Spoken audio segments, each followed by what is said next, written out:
కళ్యాణ రసం పొడి.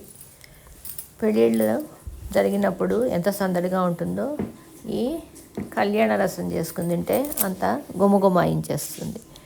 మనము తిన్న పంచభక్ష పరమాణాలు, పిండి వంటలు అరగాలంటే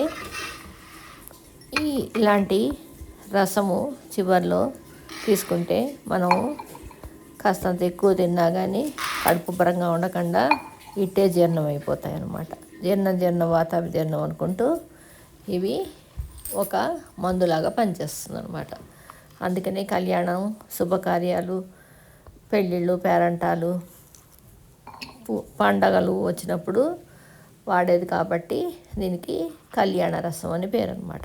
ఇంకా ఇది ఎలా చేస్తారో ఈ వీడియోలో చూసేద్దాం. దీనికి గాను 1 గ్లాసు ధనియాలు, 1/2 గ్లాసు శనగపప్పు, 1/2 గ్లాసు కందిపప్పు, 1/4 గ్లాసు మినపప్పు, 1 చెంచాడు జీలకర్ర, 1 చెంచాడు మిరియాలు, 1 చెంచాడు మెంతులు, 2 సొంటి కొమ్ములు, 1 కొమ్ము పసుపు కానీ లేదంటే పసుపు పొడి కానీ తీసుకోవచ్చు. నేనైతే ఈ పసుపు ఇక్కడ వేయిస్తున్నది మా ఇంట్లో పండిన పసుపు అనమాట. పచ్చి ముక్కలు అవి, అది ఎండలో పెట్టి ఇప్పుడు వేయిస్తున్నాం అనమాట. అలాగే 2 పలుకుల పాల ఇంగువ తీసుకోవాలి. ఇంకా కరివేపాకు 1 గ్లాసుడు తీసుకోవాలి. 1 గ్లాసుడు ధనియానికి 1 గ్లాసుడు కరివేపాకు తీసుకోవాలి. 6 ఎండుమిరపకాయలు. ఇవి మనకు కావాల్సిన పదార్థాలు అన్నమాట.